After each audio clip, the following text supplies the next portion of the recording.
Agora é o seguinte, hein? Mais um aviso importante. Atenção! Você que é vereador, ex-vereador, prefeito, ex-prefeito, que andou aí, sabe? Hein? Ó, aquela mãozinha, hein? Aquela mãozinha boba. Se ligue. A Operação Antidesmonte, que é uma força-tarefa montada pelo Ministério Público Estadual e Tribunal de Contas, continua, viu? E continua com os trabalhos a todo vapor, papitinho. Eles apuram denúncias e indícios de irregularidades praticadas por gestores públicos, os maus gestores públicos, os corruptos. Para trazer novidades sobre esse assunto, eu quero conversar a partir de agora com o diretor de controle externo do Tribunal de Contas do Estado, o Adir Machado. Satisfação revê-lo, Adir. Bem-vindo sempre aqui no Balanço. Como é que está funcionando então? Digamos assim, é o quê? Uma segunda, terceira etapa, não? Segunda etapa na Operação Antidesmonte. Na verdade, eu gostaria de fazer logo um esclarecimento. Com o meu retorno ao Estado de Sergipe, ao Tribunal de Contas, a imprensa está muito interessada em saber da Operação Antidesmonte, porque foi o mote final da gestão do primeiro ano de gestão do conselheiro Cláudio Barbosa. Não é? Foi um fato relevante, foi um fato inovador no Estado de Sergipe, aliás, no Brasil, porque foi junção de órgãos de controle para acompanhar a transição de mandatos. Com o seu papel, né, Adir? Não tenho dúvida.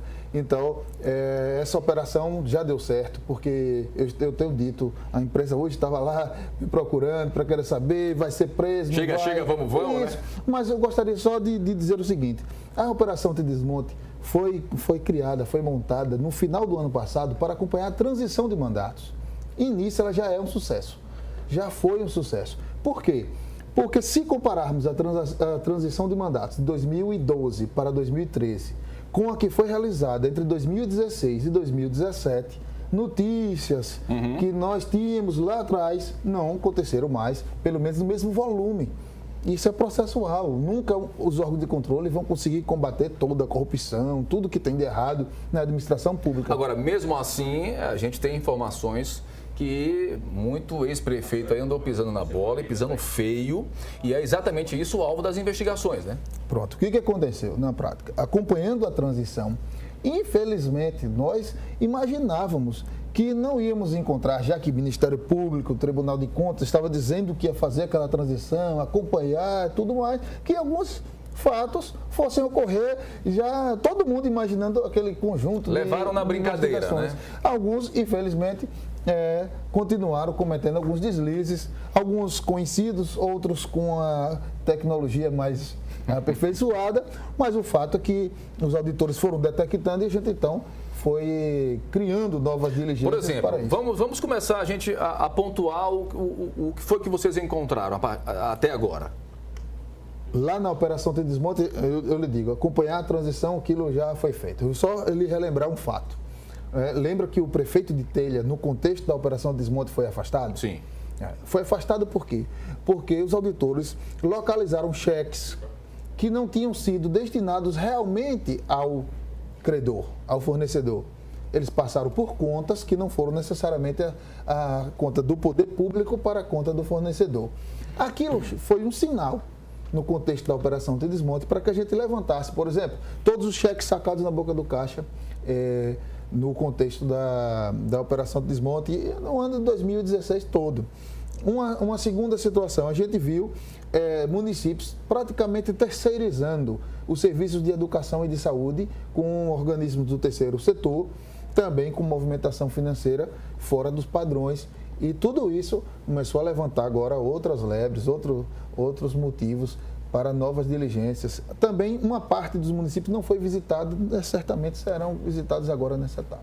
Bom, hoje de manhã aconteceu uma reunião importante entre o Ministério Público. Aconteceu? Chegou de fato a acontecer? Sim, é porque pela manhã eu vi logo que a imprensa, e vi nos últimos meses, está achando que as coisas não estavam paralisadas, tudo congelado. Estão chamando de operação abafa, não é? A passos de cágado, né? Estavam andando bem devagarinho. Eu quis afirmar que isso não está acontecendo. E um testemunho que eu dei é que eu tenho conversado, por exemplo, com o Dr. Jarbas Adelino com certa frequência desde quando cheguei e afirmei que tínhamos uma reunião hoje, como tivemos, apenas para encaminhar as coisas daqui para frente. Eu estou sabendo que 3 municípios serão visitados a partir de agora. É verdade isso? Acho que 3 não, acho que... Muito mais, né? Mais que isso. Podemos ter prisões? Uns 10 e 20. Outra coisa que eu gostaria de alertar é a sociedade. Prisão sempre pode acontecer quando tem alguma irregularidade, assim que o Ministério Público e delegacia, enfim, acharem que deve. Mas o fato é que não devemos identificar o sucesso de uma operação pelo número de prisões realizadas.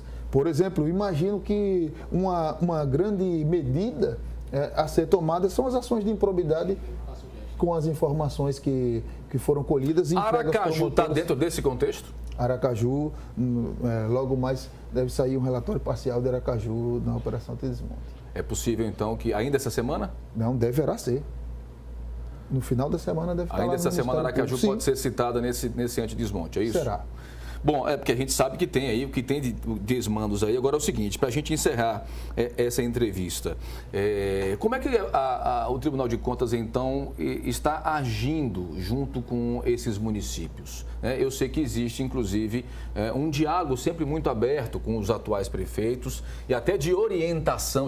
Olha, cuidado com isso aqui, porque isso aqui pode dar problema, reveja essa posição. Está acontecendo isso? Isso, né? O tribunal tem feito cursos, tem feito tribunal itinerante, tem melhorado a sua comunicação através do site, tem feito um trabalho específico de transparência. Eu gostaria até de dizer que nos próximos dias vamos convocar os presidentes de câmaras para trabalhar a transparência dessas câmaras. Ou seja, não vai ser por falta de aviso. Então, escreveu no Leu, o TCE vai ali, olha. Pau! Eu sou, só pra gente fechar, só pra você entender como tem ninja. Olha, o que tem de ninja, eu soube que teve ex-prefeito que ele não sacou na boca do caixa, não. Mas ele deixou um pagamento programado. Engraçado isso, né? O cara fica prefeito até 31 de dezembro, mas ele programou um pagamento para certas empresas na primeira semana de janeiro. Né? Olha que absurdo. É até a certeza da impunidade, só pode ser isso. O mais grave na nossa avaliação não foi nem exatamente ele deixar a programação para o ano seguinte. Foi não seguir uma ordem cronológica de pagamentos, ou seja, pagando os débitos mais antigos, os prioritários, o que a lei determina, e escolher um fornecedor por algum outro motivo que não o que a lei determina. Meu querido Adir Machado, parabéns pelo trabalho. Jogue duro e conte com a gente para a gente jogar nesse ventilador aí o que andam fazendo aí nesses municípios, tá certo? O Tribunal de Contas é que agradece essa oportunidade e a gente está sempre disposto a comunicar para a população o que o Tribunal de Contas faz de bom, porque não é muito justo também para com um tribunal que tem feito um grande trabalho através de todos os seus conselheiros, chamar o Tribunal de Faz de Contas, porque é só olhar a folha de trabalhos que o tribunal tem prestado ao Estado de Sergipe. O tribunal tem alguns probleminhas no que diz respeito à questão de alguns cargos comissionados, já ouvi muita reclamação, mas esse é um assunto para uma outra etapa, tá certo? E aí a gente vai conversar sobre isso depois. Tem algumas reclamações sobre isso aí. Um grande abraço, satisfação, Ribeiro, viu?